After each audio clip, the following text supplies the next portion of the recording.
Alright, welcome back. It is, 12:31 already? It's the morning of 12:31 or 12:30. We'll say it's 12:30 right now because it's about 30 minutes into 12:31. So we'll say it's still 12:30, and we've got one more day left of the old year, and then we're into the new year. And welcome to the JFK Assassination Audit number 35. So we're going to get back into this timeline, keep going down the timeline, keep knocking out these different statements and different evidence we're coming across here. And it says at 11:45, John Stevens, Rue de Lawrence, sees a muscular man in his 30s wearing a suit walking down Akron in Maine carrying a rifle. Now, just to give you some orientation on that, hold on one second. Now, it says Akron in Maine, but there is no Akron in Maine in Dallas. So I'm pretty sure they're talking about Akron in Maine. So that would be about right here. Now, don't forget, 1 block from here is where Oswald is spotted after the assassination, getting on the bus here. Also, don't forget that Ruby's Carousel Club is about right here, and the police station is about right there. We're also right across from the Adolphus Hotel. So if the conspirators had any kind of radio communications headquarters, that most likely would be one of them right there, besides the location out at the Fairplex. But so what does that mean? So we're looking at, let's see here, we'll look at it again. 11:45, 45 minutes before the assassination. Well, you could have people showing up, going to the Adolphus Hotel, where the personnel headquarters is at, maybe not radio communications, but personnel, and they're being assigned to their different locations. Okay? So that could be what we're looking at. It could just be some random guy that's walking around downtown. Now, you wouldn't see that nowadays because he'd be surrounded by cops, but back then maybe that was a common thing. But so we're going to read Rue de Lawrence's, hold on one second, his testimony, John Stevens, Rue de Lawrence. Alright, so we're going to read his testimony here. Hold on one second. But this looks like a statement to the Sheriff's Department. Now, you notice how they didn't bring him in for an interview with the Warren Commission, because if there's another guy with a gun, that means that possibly there's another conspirator out there, and of course the Warren Commission is trying to steer everything just to Oswald, so anything that involves anyone else, they're going to steer clear of. Okay. And let's see, he says, today at about 11:45, me and Phil Hathaway and 2 other fellows left the Texaco building where we all worked together to see the parade and President Kennedy. In just a few minutes after we got out onto the street, walking down, it's Akron, Phil called my attention to a big man he said was carrying a rifle. I looked and saw the man, but due to a big rush of noontime people, I did not see the rifle. I took particular attention to him because of his size.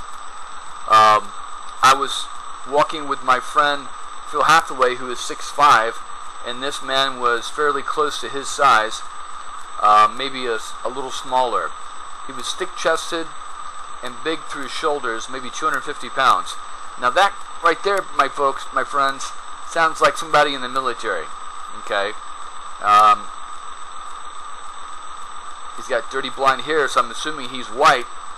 So you're looking at, this is one of these mercenary type characters, or CIA operatives, or one of these military guys that's probably training the Cubans. So he's just walking into town right before the assassination. Probably parked his car, got his gun, and is going down to his location. Probably, I think he's probably going to the Adolphus first, and then he's going to go down to wherever they assign him to. But again, kind of odd to be walking around with a gun like that, especially when the president's supposed to be right on his way. And also, don't you think it's odd that there's someone walking that close to where the president's going by, 30 minutes before the president goes by, and not one police officer comes by and asking, well, what the hell are you doing down here with a rifle? Anyway, maybe a little taller. He was thick-chested and big through the shoulders, maybe 250 pounds or more, but not fat. He gave me the impression of perhaps a professional football player or a professional military guy. Special Forces, CIA operative, someone like that, mercenary. He had dirty blonde hair and was dirty blonde hair and was a short crew cut. He was approximately in his 30s. He was wearing a business suit, and I believe it was light in color, perhaps tan, a white business suit. I could identify this man if I ever saw him again. Pretty interesting. But the Warren Commission decides not to follow up on it at all. And see, like I said, you've got all these people. Just think of it as a funnel, or, you know, in sales we think of it as a sales funnel, or you can think of it as a reverse pyramid. So you say down here you've got all these witnesses. Okay, say you got 1,000 witnesses. Well, maybe out of that 1,000, 900 are going to go talk to the police. Maybe 800 talk to the police, talk to the sheriff. Okay, and then, you know, the sheriff's going to take, police going to maybe take, you know, 800 out of the 900 serious. Okay, and then out of those, the FBI's, you know, maybe the sheriff, maybe the police are going to pass on that report to the FBI, and then you're going to have the FBI come in and maybe interview 700, 600 of them. Okay, whatever they think is relevant to narrowing it down to just Oswald. Okay, and then out of those FBI further interviews, you're going to have, maybe out of 1,000, you're down to about 500. Okay, that the Warren Commission, or maybe even 400 or 200, that the Warren Commission considers important enough to put the blame on Oswald to use in the Warren report. So that's how the process of filtering works. Okay, and also you got to figure out that the FBI's got their own agenda. Hoover's got his own agenda, so he's probably not going to give all the Warren Commission all the reports that they want. And then they've got their own agenda. They're trying to keep it focused on Oswald, so they're going to weed out the ones like this guy that doesn't meet that criteria. So that's what we have with him. Let's see now. The next one is, let's see, William Shelley, a foreman at the Texas Corporate Depository, also testifies that he saw Oswald making a phone call on the first floor between 11:45 and 11:50. So apparently, right after, what was his name? Givens. Right after Givens saw him upstairs, he comes downstairs and is making a phone call. Now, as Oswald, it's interesting.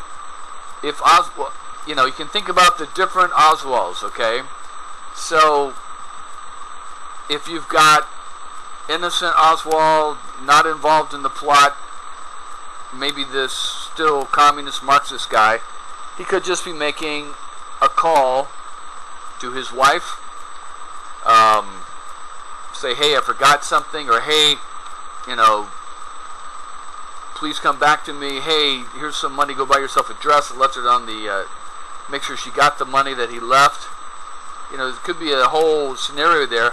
Or you could have Oswald, who is told to call, you know, by his handlers, his right-wing conservative handlers, go to the first floor, make a phone call, and then we'll give you further instructions about what to do when the president gets here. Okay? So who knows what's going on with that, but at 11:45 to 11:50, Oswald is seen making a phone call on the first floor. At 11:50, Bill Shelley again said he saw Oswald near the telephone on the first floor. Now, the reason I've got all these different stuff of the same thing, and I've been copying, I went through about 5 or 10 different people who had timelines out there, and I've copied and pasted all these together, so some of these may overlap. Again, 11:50, William Shelley sees Oswald on the first floor. And let's go over his testimony. Alright, let's see here. Now, it says William Shelley, and it says, will you hold up your right hand and be sworn in? Yes, da-da-da-da-da. We'll skip through all this crap. Hold on one second. Alright, now it says here he has been working at the school book depository since October 29, 1945. So he's been there quite a while. Let's see. Well, I'm manager of the miscellaneous department and have been for several years. Roy Truly is the supervisor. Did you know Lee Oswald? He worked for me. What kind of work did he do for me? Do for you? He did good work. What? He did good work. What was it? Order filling. As an order filler, did he have access to any more than one floor? Oh yes. How many floors? Just about any of them outside the offices. Were there certain floors that he worked upon which he worked more frequently than others? The first floor is where all the order filling is done. The 5th, 6th, 7th floor are used for storage, and when they need stock on the first floor, anybody goes up and gets it. Now, I don't know if you remember this, but how they were saying how this worked is that there were bins on the first floor where they kept the books that were used the most. They break them out of the boxes and put them in these bins, okay? So most of the time they were pulling orders from the first floor from these bins. Now, when the bins got empty, they would go up and grab a box, bring it back down to the bin, open it up, and put it in the bin there. Pretty simple operation. Let's see, what else he has here. Did you ever talk to him? Not too much. He wasn't too talkative. If I had something I wanted him to do, I would tell him, and he usually did it. Again, doesn't sound like a rabid anti-establishment revolutionary now, does he? If he's, pretty well quiet and going along whatever his boss says. Let's see what else we have here. Hold on one second. Alright, so I got about 7 minutes. Okay. On the 22nd of November 1963, did you see him coming to work that morning? No. He was at work when I got there, already filling orders. Did you see him from time to time during the day? I sure did. I do remember seeing him when I came down to eat lunch about 10 to 12. Where had he been working? I had been working on the 6th floor with the boys, laying the floor that morning. What time did you go down to eat lunch? It was around 10 till. Now you see how Gibbons says it was 11:45? So you can see there's a discrepancy in the time there, but that's just normal. Like I said, most people don't go around looking at their watches and writing down the exact time for something as common as going to lunch. Did you eat your lunch? No. I started eating. Where did you start eating? In my office next to Mr. Truly's, and I ate part of it. I do usually, and finish up later on in the day. I went outside, then to the front. Why did you go to the front? Oh, several people were out there waiting to watch the motorcade, and I went out to join them. And who was there? Well, there was Lloyd Viles of McGraw-Hill, Sarah Stanton, she's with the Texas School Book Depository, Wesley Frazier, and Billy Lovelady joined us shortly afterwards. Again, there's another one saying that the guy in that shirt with his little head out there is Billy Lovelady, not Oswald. Of course, he's not seeing Oswald out there. He saw Oswald at, the place getting the standing by the phone. All right, let's see what else we have here. You were standing where? Just outside the glass doors there. It says, that would be the top landing of the entrance? Yes. Did you see the motorcade pass? Now, hold on one second. Let me show you something. Now, when he says, you were standing where? Just outside the glass doors. So he's talking about right here. Here's the glass door. Bill Frazier, Lovelady, all these people are standing on these steps here. Okay? So, there's not much room for anybody else. So, I like the people at Dealey Plaza UK. I agree with most of everything they say, but when they try to talk about this prayer man, I very much doubt it's Oswald. Because don't you think that Wesley Frazier, Billy Lovelady, all these other people would say, oh yeah, and there was Oswald was there too. Okay? They saw him at the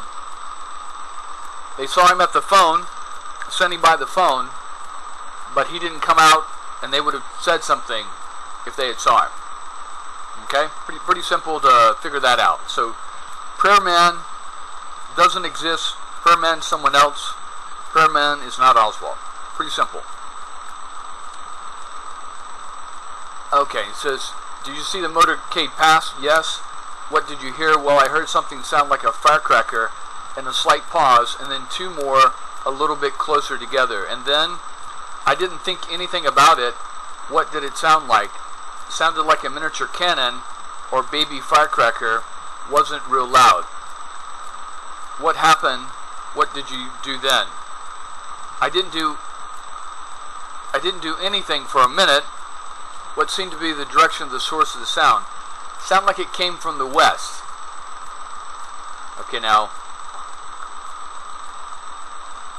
let's see here. We'll bring our picture up again. Now, if he's standing here and the sound comes from the west, that would be that direction. That would be towards the grassy knoll. Okay. Now let's think about the building here. Hold on one second. Here is actually a better shot. So if he's standing up here in front of the glass and he hears it come from the west, west is going to be this direction, towards the grassy knoll. And the shot supposedly is coming from the 6th story. There's one window here. So one window over and 6 floors up is supposedly where the shot's coming from. But he's hearing it come from over here, from the grassy knoll. Then what happened? Gloria Calvary from the Southwestern Building Company ran back up there crying and said the president has been shot. And Billy Lovelady, myself took off across the street to that little old island, and we stopped there for a minute. He's talking about the grassy knoll. Across the street, you mean directly south? Yes. Slightly to the right, you mean where the light is there? Yes. That little old side street runs in front of our building and Elm Street. It dead ends. There's concrete between the two streets. Elm Street ends there just beyond the building, doesn't it? Well, that's also Elm that goes up into that goes under the triple underpass. That is Elm that goes under the triple underpass? Yes. You went to the concrete between the two elms? Yes. Where they split. You went out there, and then what did you do? So what he's talking about, okay, it's a little confusing, but here's what he's talking about. See, there's Elm right there. Now, Elm used to continue on straight this way. When they built the railroad, and they built this plaza back in, I think, the Depression area, they bent Elm down through here to go under the railroad tracks. Okay? So, this portion right here is also Elm, and this portion is also Elm. So what he's talking about is he went over, there's a concrete barrier right here, extending out from the monument. What he's talking about is he went down to about right in here. Alright, let's see. You went out there, and then what did you do? Well, officers started running down to the railroad yards, and Billy and I walked down that way. How did you get down that way? What course did you take? We walked down the middle of the little street. So what he's talking about again is this little street here. They're seeing officers run up the grassy knoll, run down this way, because people are hearing the shots coming from this direction. So here's the front entrance. He's walking down this way. Yes. Did you see Truly, Mr. Truly, and an officer go into the building? Yeah, we saw them right at the front of the building while we were on the island. While you were out there before you walked to the railroad yards? Yes. Do you have any idea how long it was from the time you heard the 3 sounds or 3 noises until you saw Truly and Baker go into the building? I would say it would have been 3 to 4 minutes. Wow. I would say this because the girl that ran back up there was down near the car was when the president was hit. She ran back up to the door, and you had still remained there standing, going to watch the rest of the parade. Yes, the right side had gone by. There you go. So you got Shelley saying it's 3-4 minutes. Now, given the benefit of the doubt, okay, from 90 seconds, which would be a minute and a half, to 3 minutes, okay, so within 2 minutes, you could say 2 minutes, which is plenty of time for Oswald or whoever the assassin is to get down the stairs and get out. Okay? 2 to 3 minutes. So then Truly goes in, or Baker goes in with Truly, and they went like this. Hold on a second. Truly and Baker would have gone up these stairs into this lobby. They would have gone through this door here into this little lobby area. Instead of going up the stairs here, they went to the back. Okay, so I think this is a storage door, but there's some offices here, but I believe there's another door right here. Hold on 1 second. Alright, so here we go. They would go up the stairs. There's a little lobby right here. They would have gone through these doors. Okay, now the only way out from the 6th floor is these stairs right here, going out this back door, or if they took the elevator but the power was out. So crossing this floor, they went up, they would have seen anyone coming out. But if it's 90 seconds, it would be really difficult for someone to get out.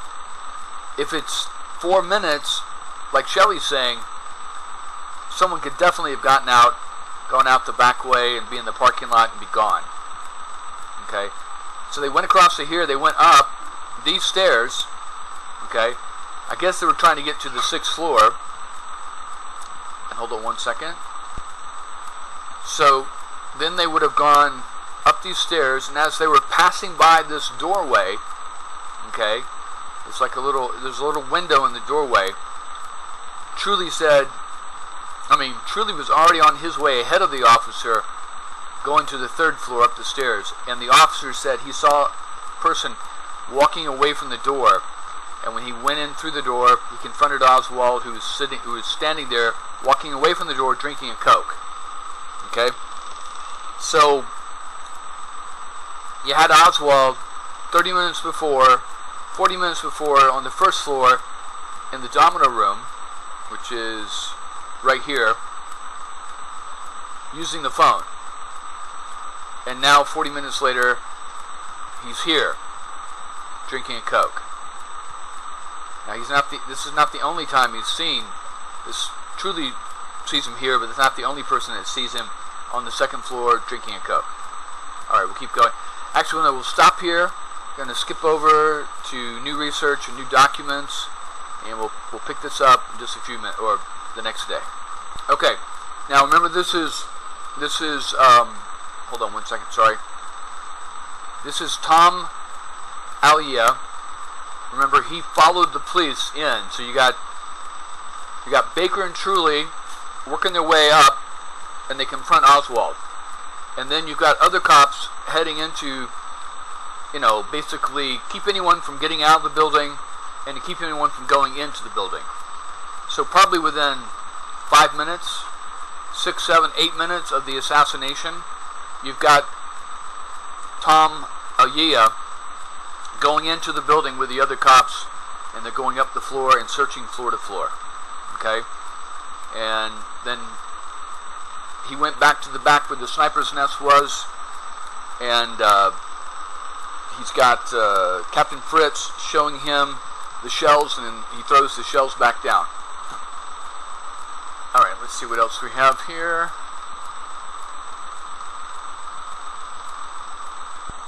Now this is Aaliyah, and this doesn't make much sense. It says, nothing in the way of evidence was found, so we retraced our search back down. They went to the 7th floor, floor by floor. Shortly after we arrived back at the 6th floor, Deputy. Alright, let's try it again. It says, Deputy Eugene Boone located the assassin's rifle almost completely hidden by some overhanging boxes near the stairwell. I filmed it as it was found. In my shot, the figure of Captain Fritz is standing within the enclosure next to the rifle. He knew then that the possibility of a firefight with the sniper had been greatly diminished.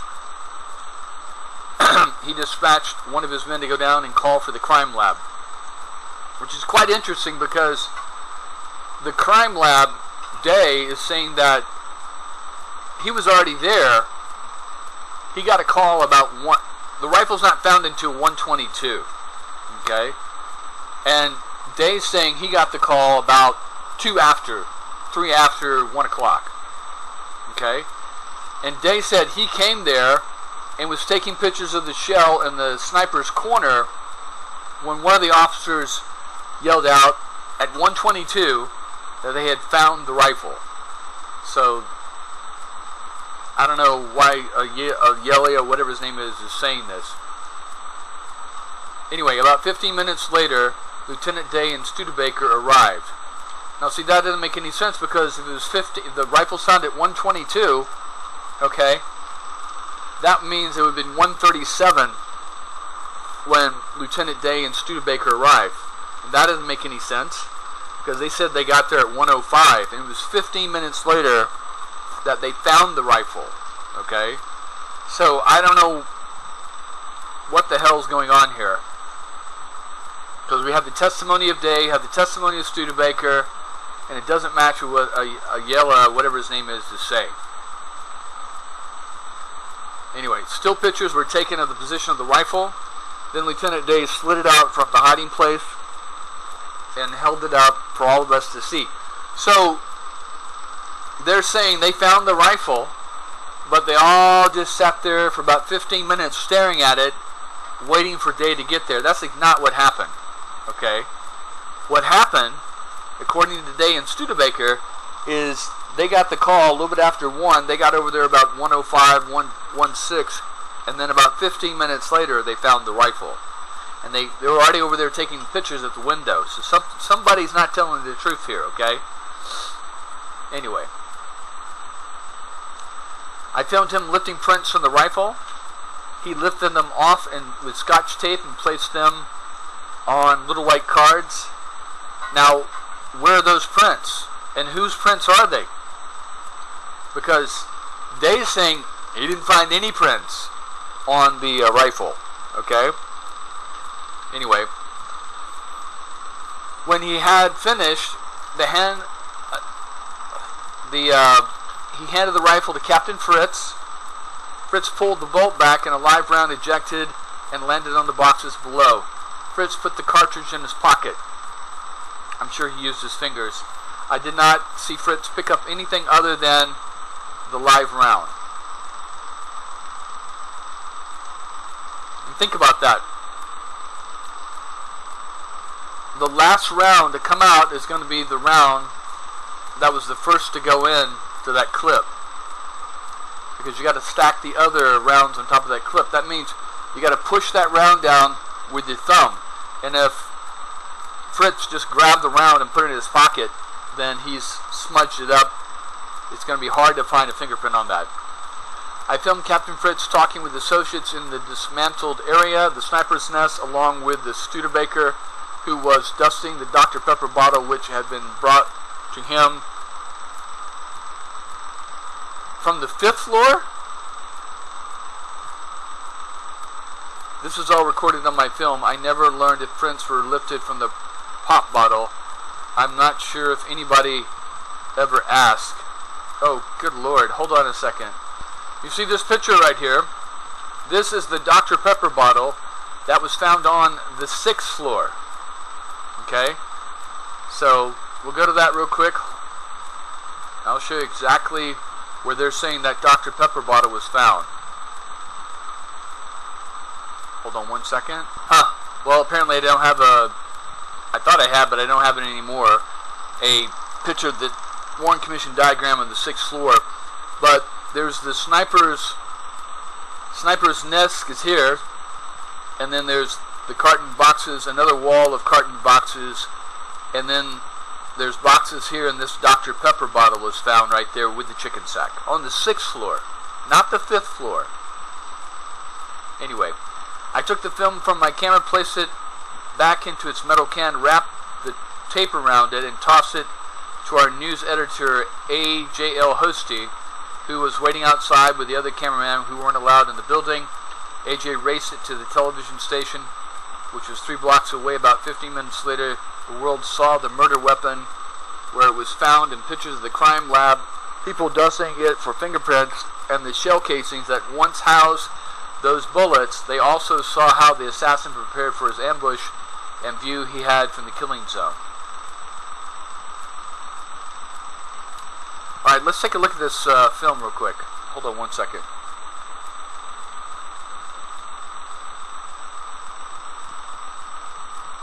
Alright, so here we go.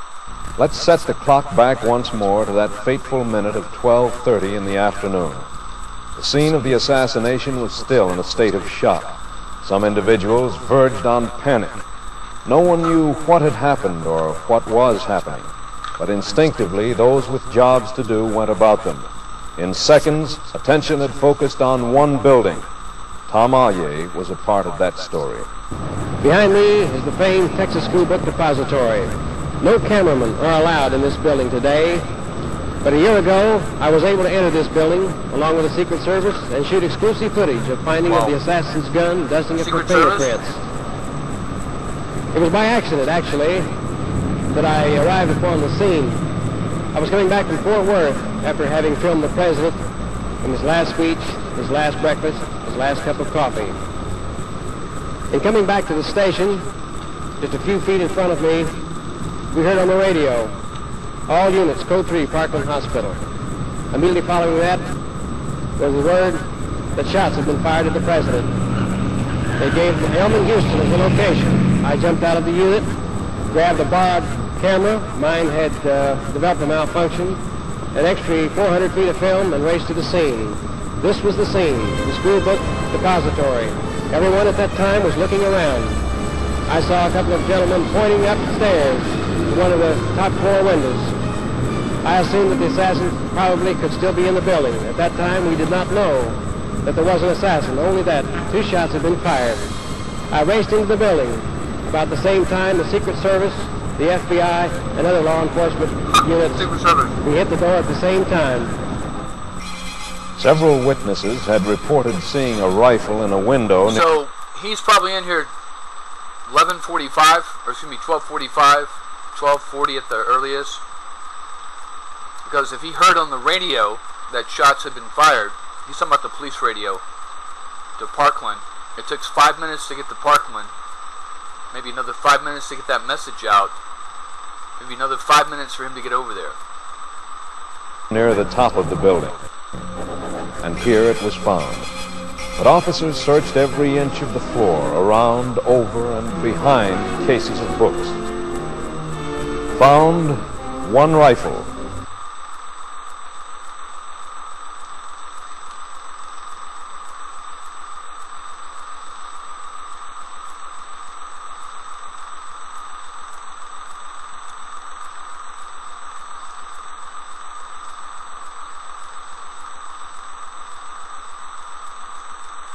Again, if you're looking for an assassin, why are you looking on top of books, in between books? Okay? If the assassin's going to have to crawl up there or can't fit between those boxes, do you think, I mean, if you can't fit up there and you got to crawl up there, you think the assassin's going to be doing that? It's like they were new to look for the rifle. Because you don't know, the assassin's probably still carrying that rifle to shoot his way out. Anyway.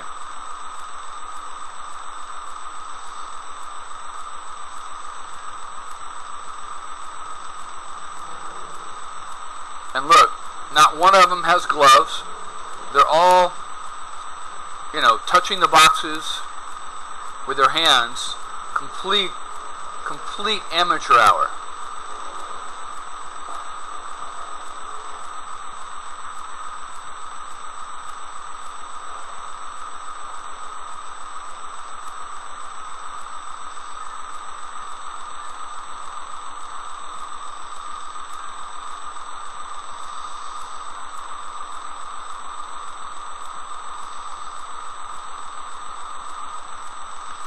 See, look at that.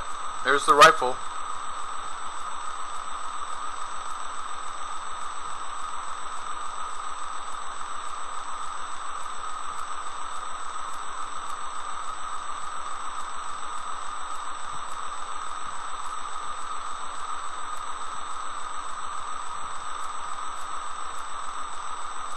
There's more to this film, but they've edited it down quite a bit.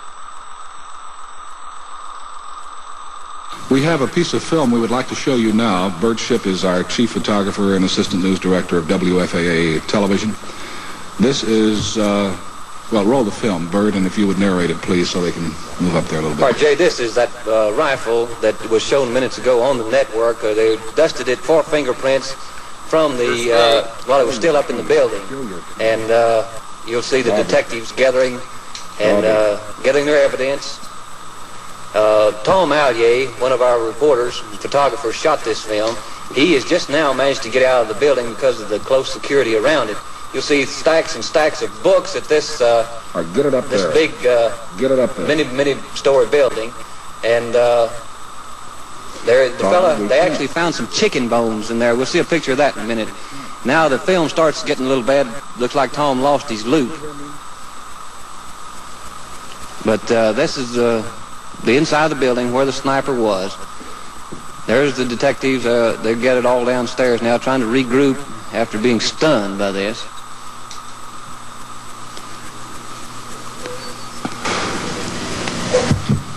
There's one of the lights. The policeman that had some hard times. They're combing the building thoroughly.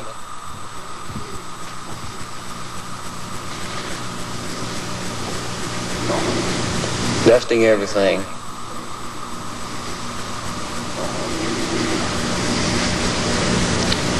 Like I say, this is the first time we've even seen the film. The fellow had a soft drink while he waited for the president to drive by. No telling how long he was there, huh, Bert? No, there isn't. He had lunch there. They know that. Chicken bone, soft drink bottle. See, now that doesn't make any sense, does it?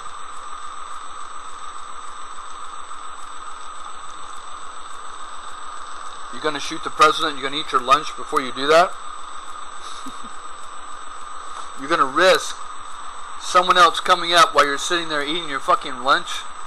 No, you're going to be sighting in your damn rifle is what you're going to be doing and putting it together.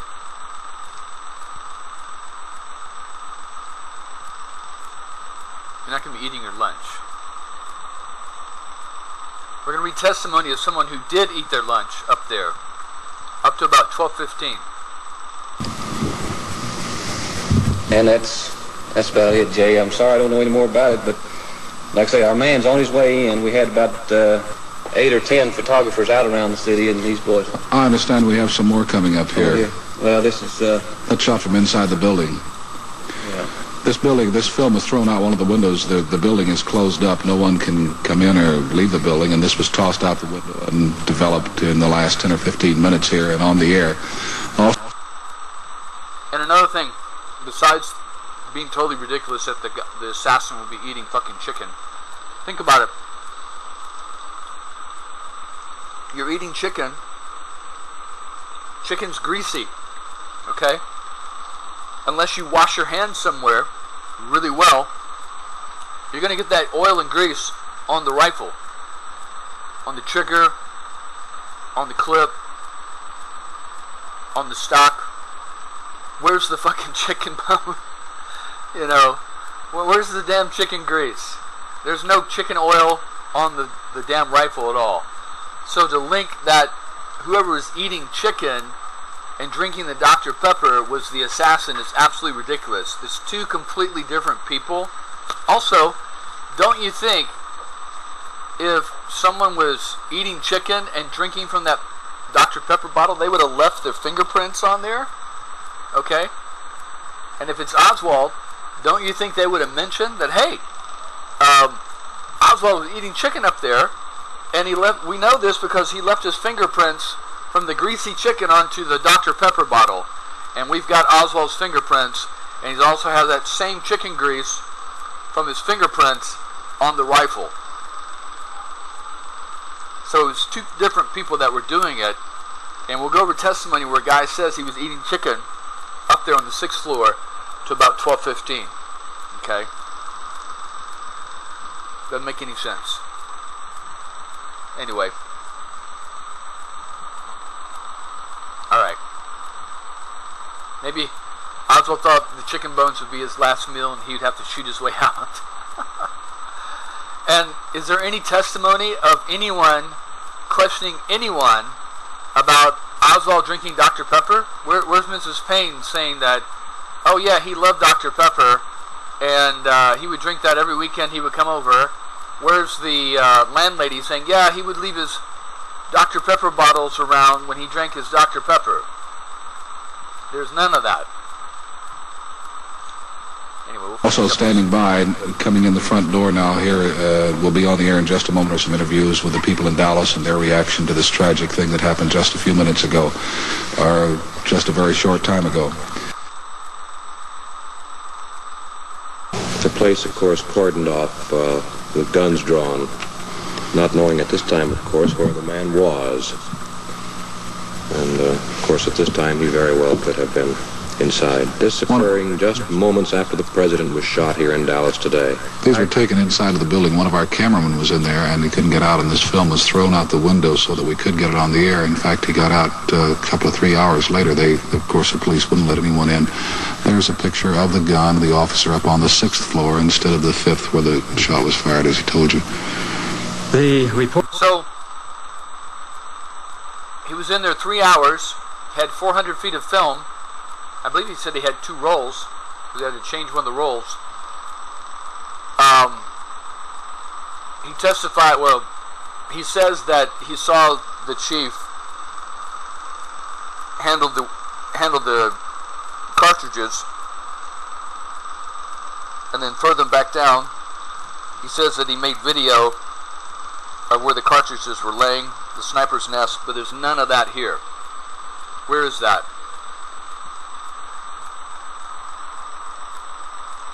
Porter's pool car, in which I was riding, was almost directly in front of this building as the shots were fired. And that's why, to us, they sounded so loud that no one thought seriously that they were gunshots.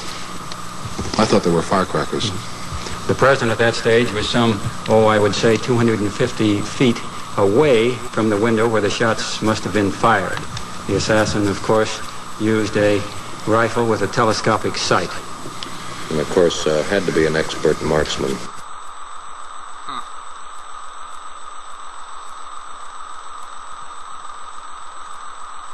There's the weapon there. Some of the films of the weapon that was found on the 6th floor. This is an Argentine-made bolt-action rifle of World War II vintage. Cocking the rifle. You can see the telescopic sight. That's Homicide Captain Will Fritz examining the weapon. Yeah, there's Fritz. He's the man that I told you would have an announcement in about 37 minutes from now. Now let's not forget, okay, that Fritz is the same one that Tom Malia said picked up the shells, showed him the shells so he could film them close up, and then threw them back down. Okay? And then he went over and handled the gun and cocked the bolt back.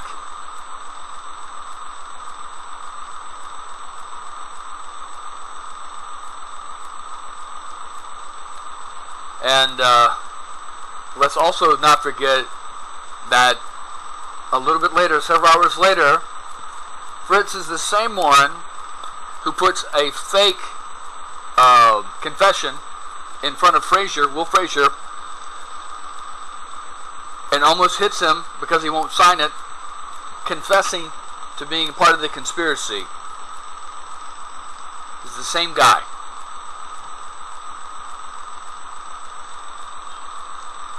Alright, we'll keep going. As to a later announcement on the disposition of the suspect Oswald, who has already been charged with the murder of the policeman. Okay, let's go down a bit. And a close-up picture of Oswald.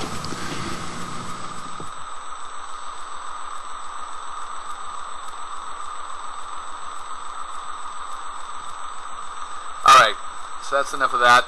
Alright, again, this is more of this Mark Lane story in Playboy. I think it's either Playboy or one of those magazines. Let's see here. The bottom rung was occupied by Lee Harvey Oswald, the proposed fall guy, the person to whom the evidence would irrevocably lead on November 22nd, 1963. It seems likely that de Mohrenschildt was given a cover story to give to Oswald. Oswald would hardly have accepted his fate if he knew all the facts. I very much doubt this. This is a very, very unlikely scenario. Oswald's not going to sacrifice himself, okay, to kill a president that he likes, that's going after the people that he doesn't like, the fascists, okay? But anyway, this is Mark Lane's conclusion. And you know what they say about, opinions are just like assholes. Everybody's got one, okay? Anyway, it seems likely in the view that de Mohrenschildt's conduct on November 22nd, 1963 in Haiti, in light of his subsequent statements to Altman's, that de Mohrenschildt had been given another cover story. Had de Mohrenschildt known that Oswald had been set up for, he would hardly, upon learning that the president had been shot, had blurted out Oswald's name, declaring that Oswald had been considered harmless by the FBI. The death of de Mohrenschildt was a severe setback for those anxious to learn the truth about the assassination of President Kennedy.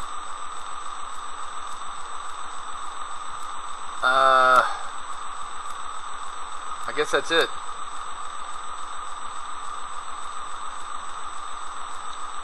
Anyway, so yeah, I guess that's it. So I disagree with Mark Lane. I don't think that de Mohrenschildt was running Oswald for the assassination. I think de Mohrenschildt either came upon Oswald and asked someone in the CIA if he was harmless. He said yes, or maybe de Mohrenschildt was steered towards Oswald to kind of babysit him to see if he'd be the appropriate patsy.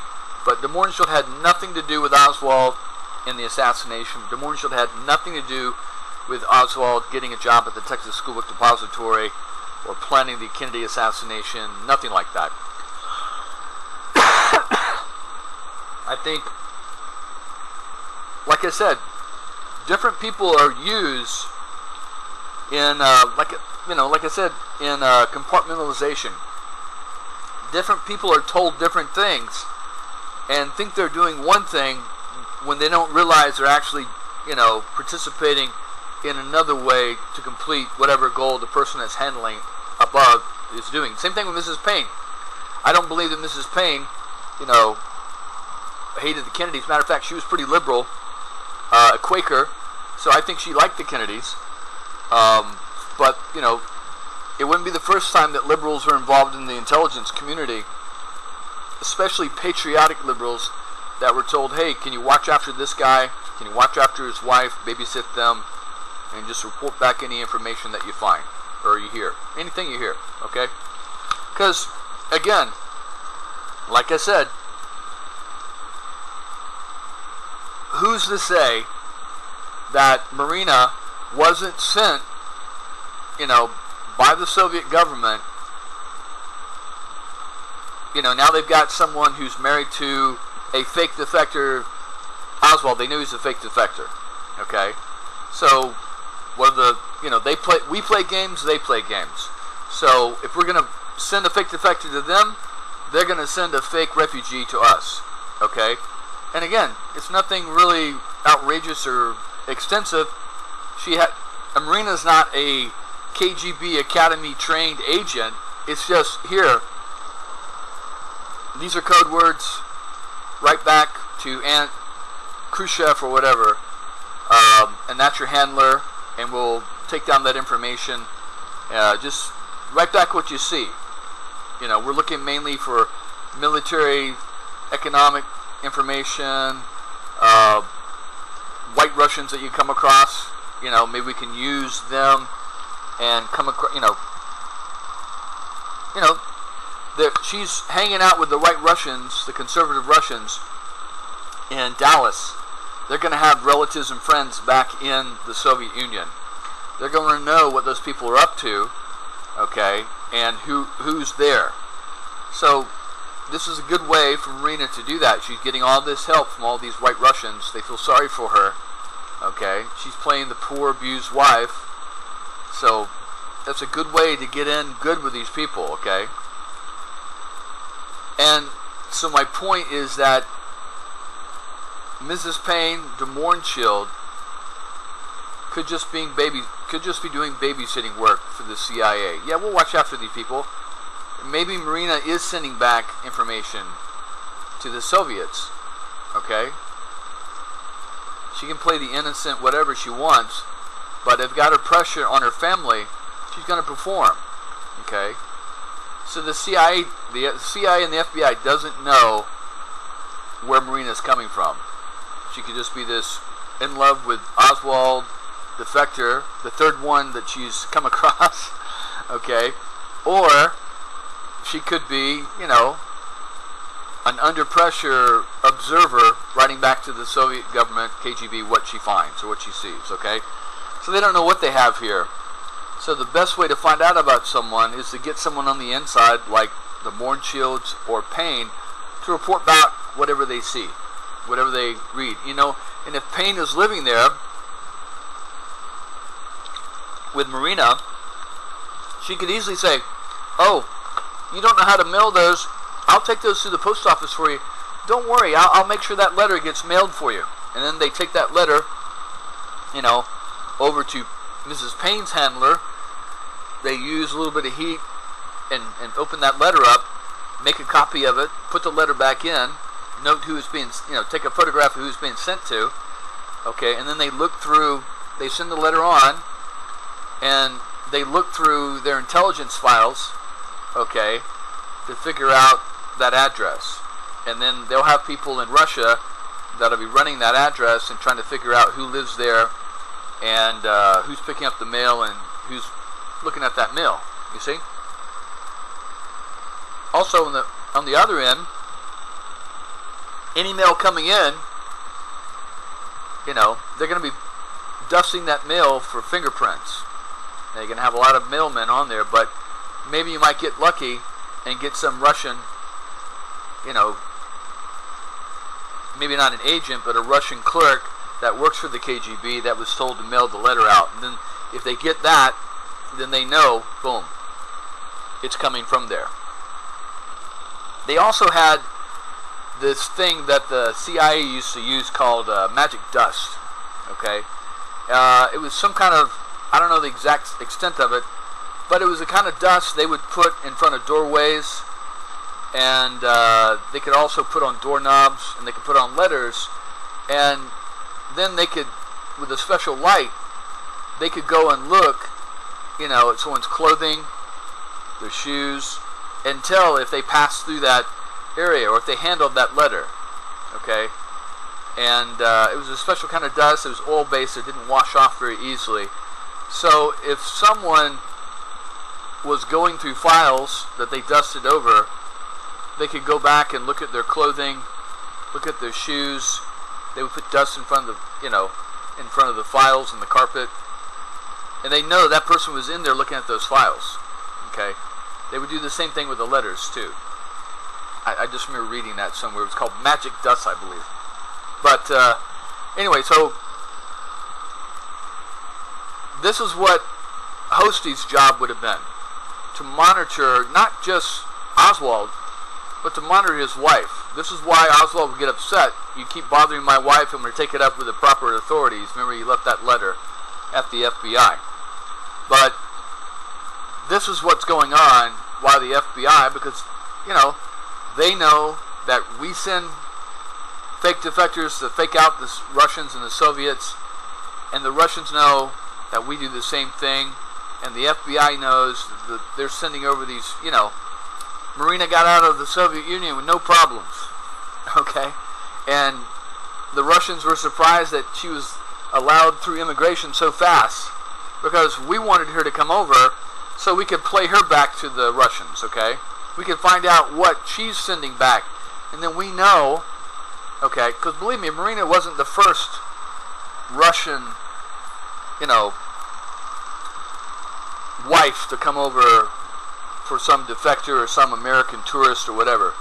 So, but I guarantee you, there's no, just like today, there's no Chinese students, there's no Chinese models, there's no Chinese actors, artists, anybody from China coming over to the United States or Canada or Europe that's not working for Chinese intelligence. It's just impossible, okay? Because they're not going to allow someone to leave the country, a valuable asset like that to use, without putting some pressure on them.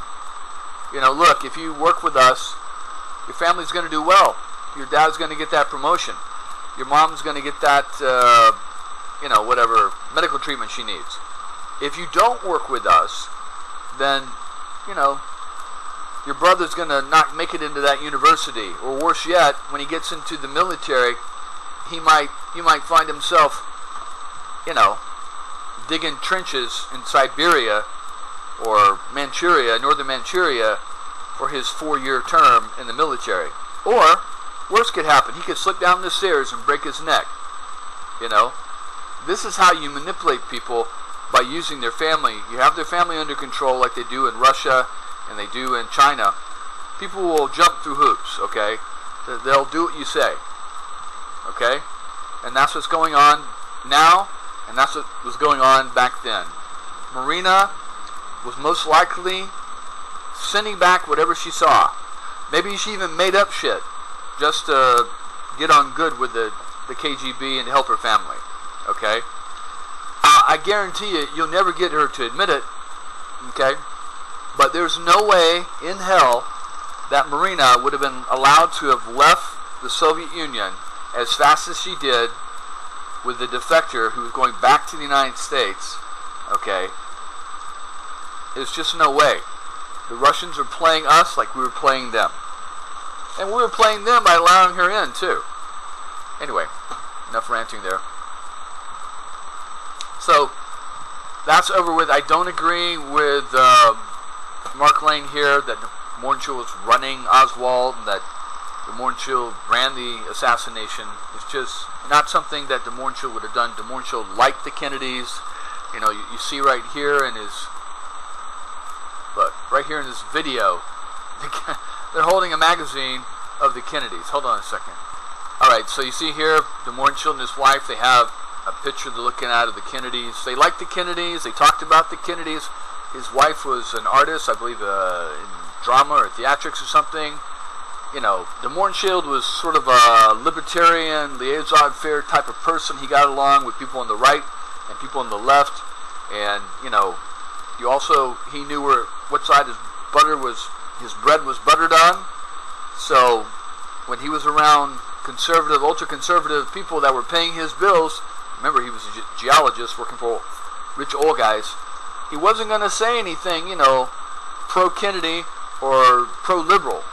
Okay, and then when he was over there on the left with people at these cocktail parties, whenever, you know, he would say good things about the Kennedys.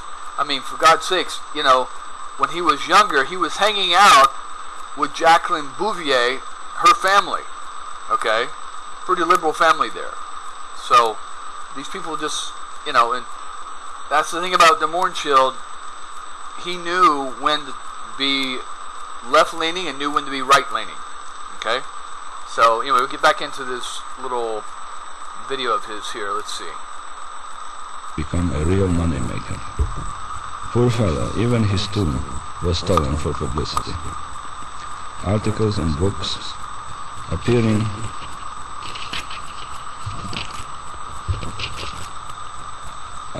all over the United States added to general insanity of profiteering on a man's death. Again, foreign and American newspapermen began calling us, asking for interviews. Our friends, with whom we had stayed at the beginning, were sick and tired of constant telephone calls. They suggested some kind of police protection for us. Of course, we did not want it. As some of you remember, especially those who... And of course, like I said, really I like Mark Lane, but to think that de Morgenthau planned or had anything to do with or knew that the assassination was going to happen, I very, very, very much doubt it. Okay? And if you think about it, why would anybody tell de Mohrenschildt anything? Okay? He's just a babysitter for Oswald. He has no need to know. Okay? It's just like before D-Day. Okay? The guys that participated and stormed the beaches, they didn't know. They didn't know where they were going. They definitely didn't know months and months and months ahead of time. Dwight Eisenhower would have known. Even Patton wouldn't have known. Okay? But the little guy that was going to be in the landing craft that landed on Omaha, even though he participated in the invasion, had no idea it was going to happen until it was right on him. And that's the same thing with de Mohrenschildt. De Mohrenschildt wasn't, some lowly soldier. He would have been, Oswald would have been that soldier, and de Mohrenschildt would have been the guy that, waved at him as he got into the landing craft back in Portsmouth, England. Go get him, Oswald. Like that. But de Mohrenschildt wouldn't have planned the invasion. De Mohrenschildt wouldn't have, all the knowledge of everything intricate. That would have been higher up. Ike, Roosevelt, Churchill, people like that. Montgomery. But, like I said, people all have their roles to play. De Mohrenschildt was playing his patriotic role. And you got to understand, things are a lot more different back then than they are nowadays. When people say stuff, people question things more because of what happened to Kennedy. They question things more. Back then, people were, we just got out of World War II. They trusted the government. They were more willing to just go along with whatever the government said, because, why would the government lie to us? Okay? So, that's the kind of person de Mohrenschildt was. Also, his handlers, they were on the conservative side, so he wasn't going to say anything in the opposite direction. Anyway, we'll keep going. Concerned with the assassination and were anxious to know the truth, the great majority of articles and books at first accepted the Warren Committee thesis that Oswald was the lone assassin. The articles kept elaborating and harping on it. Only some, a little more logical, who did not find any reason in Lee's action, devised the theory that Lee was shooting at Governor Connally, but being a usual flop, he hit the president by mistake. In either case, to all of them, Lee was suspicious, dangerous, insanely envious of successful people, megalomaniac. And you see, if that's true, then Governor Connally had been at several other rallies, meetings, walking down the street in the year before all this. So why wouldn't have Oswald walked up with his pistol and assassinated him as he was getting in his car? Connally. Doesn't make any sense. He's not firing at Connally. Whoever's firing is firing at the president. Maniac, loner, never do well. Some of the blame fell on us because we had befriended him. Only rare authors dared to disregard the conclusions of the August Committee and cast doubt on Lee's guilt. Notwithstanding this publicity, broadcast, radio, shows, etc., the general opinion in other countries never accepted the thesis of Lee's guilt. Little by little, annoyed by excessive harping, a large portion of the American people also ceased to believe in Lee's guilt. But guilty or not guilty, Lee had been my friend, and some shadow of a doubt was on my wife and me. Our lives became more secluded, and although some of our real friends, Again, I just have to go back because the way he's saying this, okay, that Oswald was his friend, okay? There are two different worlds there, okay? De Mohrenschildt's hanging out with billionaires, traveling around the world, living in a nice house, got a nice geology job, and hanging out with billionaires like H.L. Hunt all these other people in Dallas. And Oswald is this poor $1.25 an hour stacking books guy, disillusioned Marxist, okay? It doesn't make any sense. It's sort of like, you know, Elon Musk hanging out with the janitor, you know, and listening to the janitor's problems with his wife. That just doesn't happen, you know. They may, Elon Musk may chat with him at a Christmas party and give him a Christmas gift, but Elon Musk is not going to go over to the janitor's house and listen to him talk about his wife and how they fight. It's just not going to happen. Okay? And, well, DeMornshill's not as rich as Elon Musk. We'll say, okay, Phil Knight, or, pick your millionaire in America. It's not going to happen. The only reason it is happening is because of DeMornshill's choice to let it happen for a reason. He was told, hey, while you're there, can you look after this guy, see if he's maybe appropriate. We may want to use him for some kind of intelligence later on. They didn't say, yeah, we want to use him to frame him to kill the president. But yeah, just report back what you see, what you hear, okay?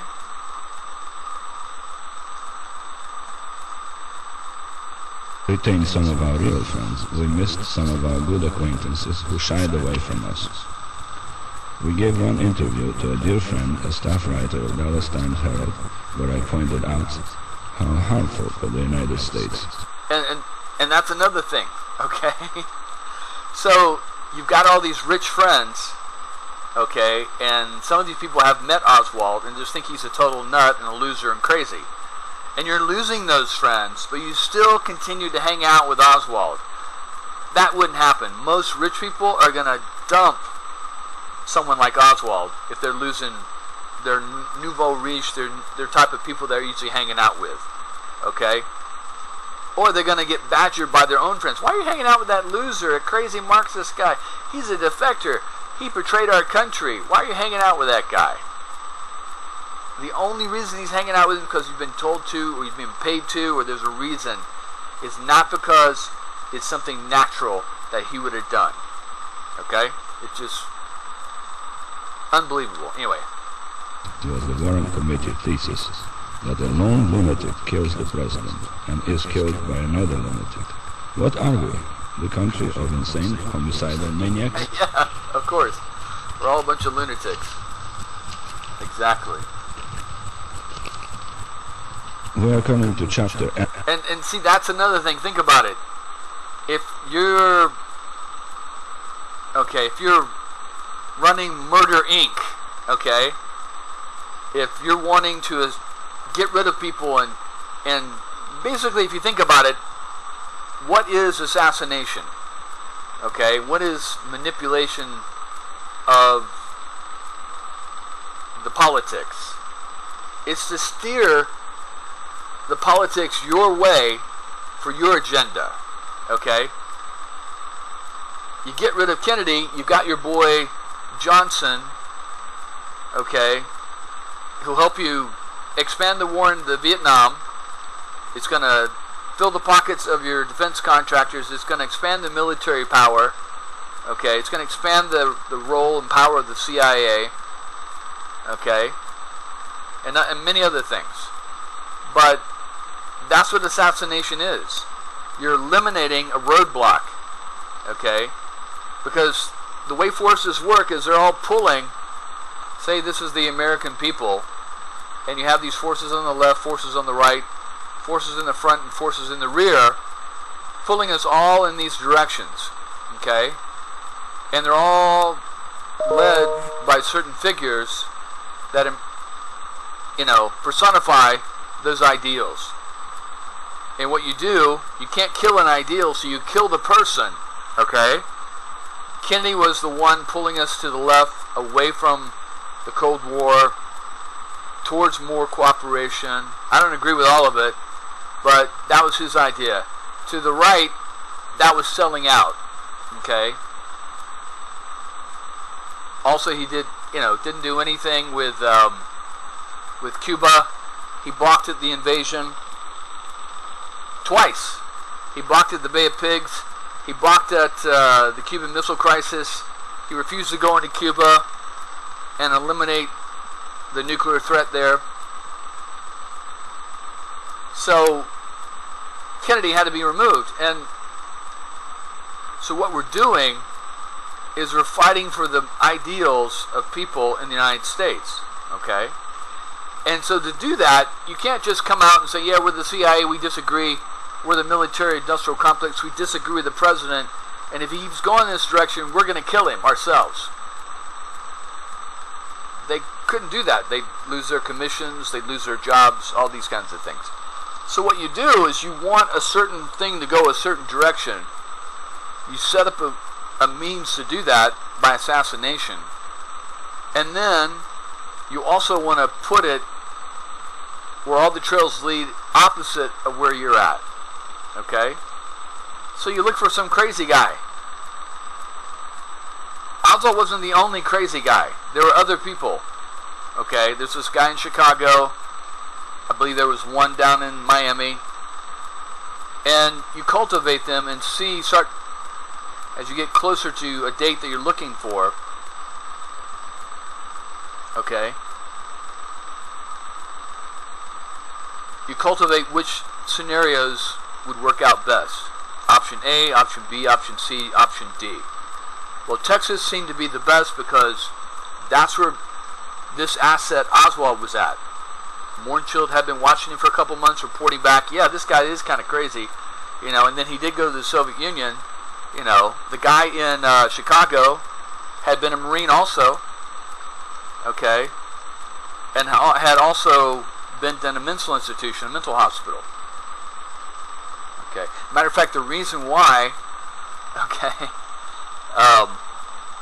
the day after the assassination, they checked on this guy in Chicago about this Chicago plot that was supposed to occur like in September, October, and the guy was either in the hospital or he was at work.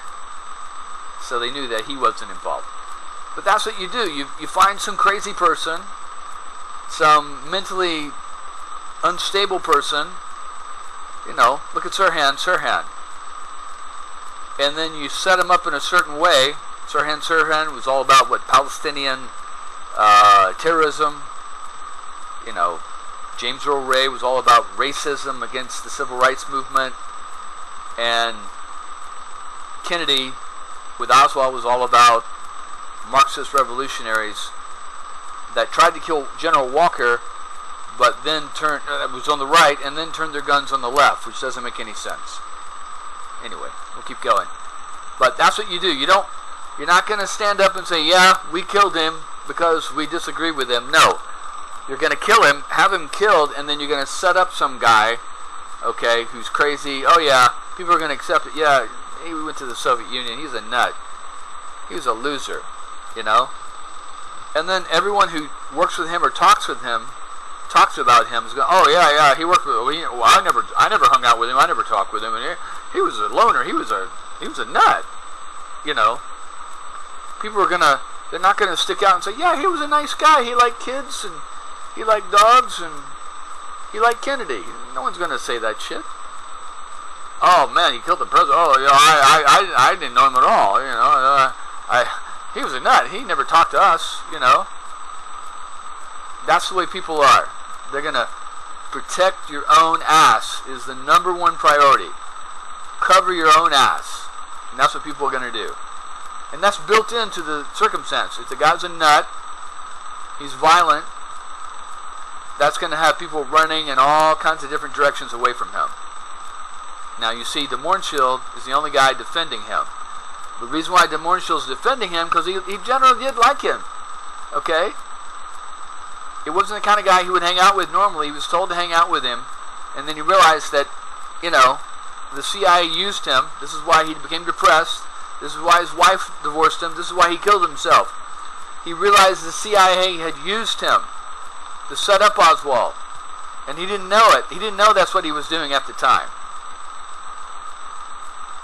That's why, you just don't divorce your fourth wife at 60 something years old, okay, or 50 something, and go live by yourself and go live with your daughter, and then get shock treatments, and then eventually end up killing yourself, okay, over nothing. You're pretty well off. You got a good life to live. You don't just, millionaires just don't kill themselves at 65 for no reason. He was depressed because he realized that the CIA, the FBI, his contacts had used him to set up Oswald, and that he was reporting back about Oswald, and they used that information to go after Oswald and pin everything on him. That's the only reason why. Okay? He didn't kill himself because he was depressed about his oil stocks. He didn't kill himself because, you know, he was retiring from teaching out of college. He didn't kill himself because his wife divorced him 7 years before. It was all these things. Altman doing all these interviews. It all just creeped in too much. The House Assassination Committee was wanting to talk to him. Epstein did an interview about an hour and a half before he killed himself.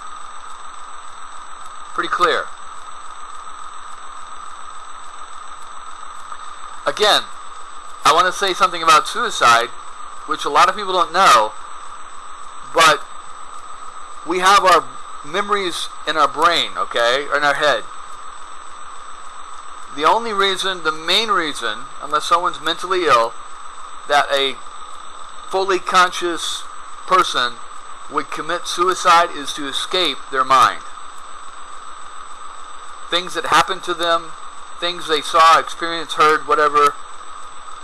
You can get away from other people. You can turn the TV off. You can go live in another city or country to get away from people. But if you can't get away from, there's no way to get away from your mind. When you go to sleep at night, you have all those thoughts in your head. This is what he's dealing with for years and years. Oh God, I was part of getting Oswald killed. They fucking used me and set me up, and I went along with it. And maybe you rationalize it in the beginning, but eventually it's going to wear on you. And 14 years later, you put a shotgun in your mouth and blow your head off. That's why people kill themselves, is they get away from themselves. They get away from those thoughts because that's in their head. They can't get it out. Like I said, you can walk away from people. You can move to another country. You can turn off the TV. You can turn off the radio. But you can't get away from your own thoughts. And that's the number one reason for people killing themselves. Okay? Right there. Anyway, we'll keep going. Listen to this a little bit longer here.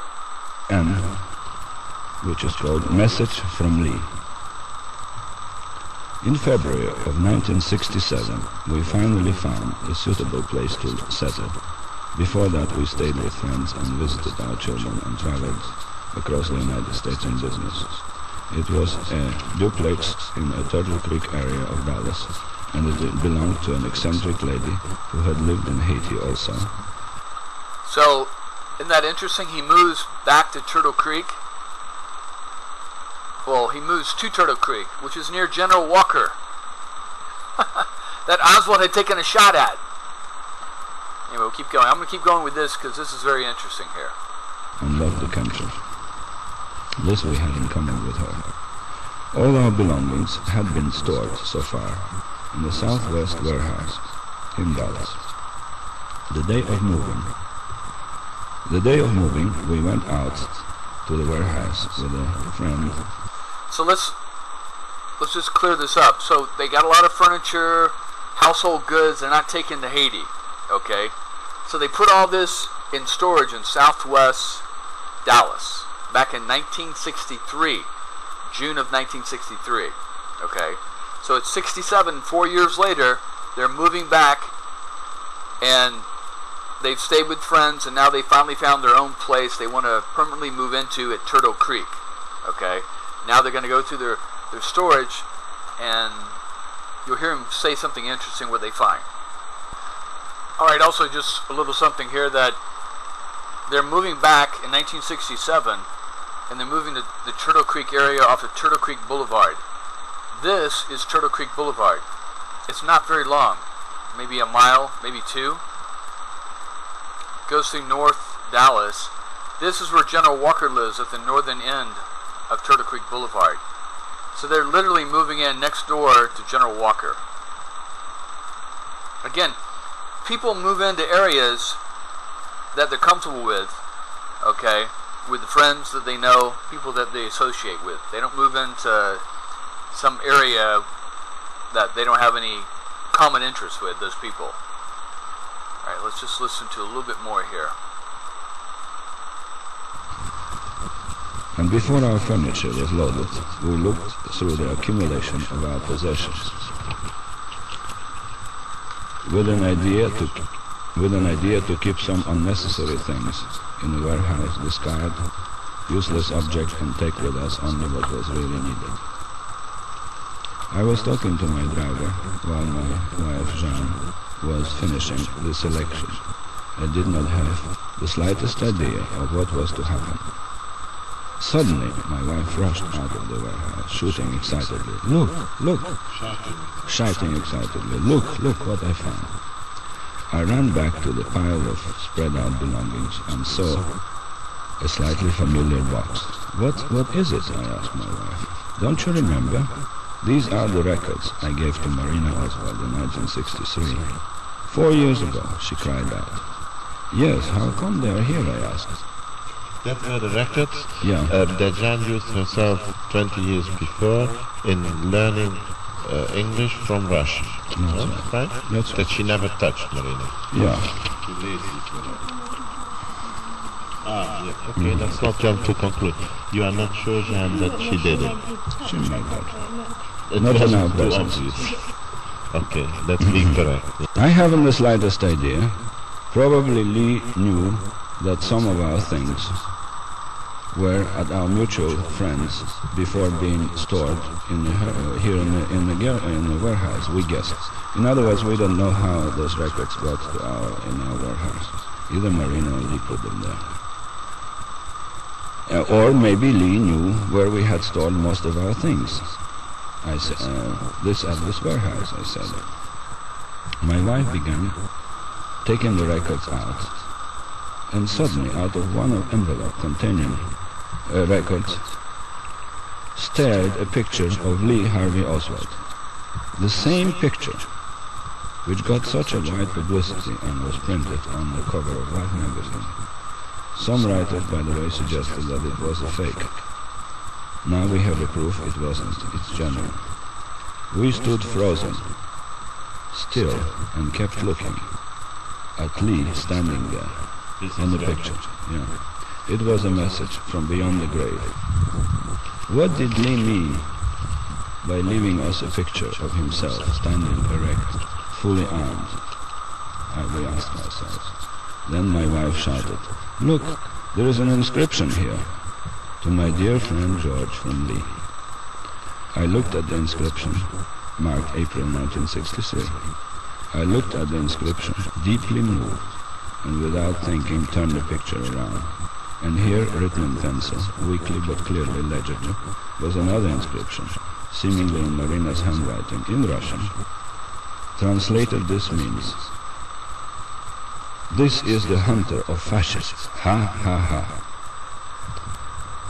We cannot describe the impression we received from this picture. So, did you get that? This is a shocker. So let me repeat what he just said. Okay, so they put all their stuff at a friend's house when they moved in June. That friend, that summer, put all that stuff into this storage place in southwest Dallas. Okay, when they're going through 4 years later, they find these records, okay, that I guess they had English and Russian on them, and that his wife, Jean, had used to learn English.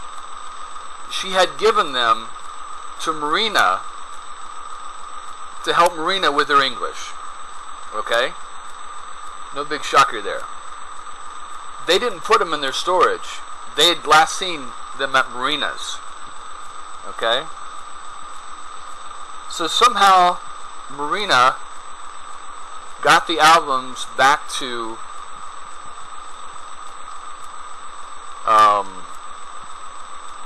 Gene and DeMornchill George's storage before it got in, at the friend's house, before it ended up in this warehouse in Southwest Dallas. Now, if Marina, okay, just keep going with this. You have to think of this logically.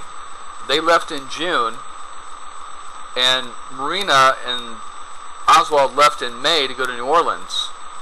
Maybe Marina gave it to these friends before they went to New Orleans. Or, why would Marina do that if she's still learning English? Wouldn't she have given them why would she have given them up in the first place? Even more shocking on top of that is the picture of Oswald, and I'll go over that supposedly he took in the backyard at the Neely Street address in April of 1963. We have this rifle, he has this gun, it's really famous, everybody's seen it. Hold on one second. So here's the pictures, everybody's seen these, they were on the cover of Time magazine after the assassination. That's all fine. The only problem with this, okay, is that these pictures were taken in April after Oswald had gotten the rifle, had gotten the handgun. This all came like the beginning of April or end of March or so. And so he had, the story goes is that he had Marina go out, he stood by the staircase and she took the pictures. Okay? Again, I won't go in, we'll go into photos on that later about all that. But the problem is the Mornshills moved and put all their stuff in storage in June. Okay? Marina would have had to taken the photo and, Oswald wrote something on there to my good friend George. Okay? And then Marina would have written on there, Hunter a fascist, ha ha ha. Okay? So this would have been after he shot at Walker. The problem with this, okay, is that maybe Marina put it in the album, okay, but how did it get in their storage stuff? Because Oswald left in May, okay, to go to New Orleans. Wouldn't he have just given the picture to the Mornshield in May before he left?